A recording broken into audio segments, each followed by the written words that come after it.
आज तो समय हे गलानी एबे तुमे माने जाओ।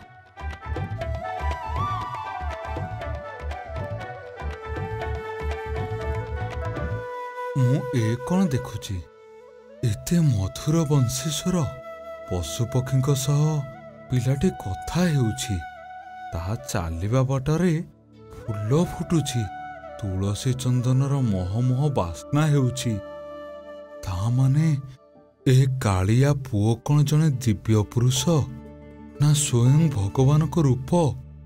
निश्चय प्रभु जगन्नाथ मो गुहार सुनी ए कालिया पुओ को मो पाखक पठाइछंती।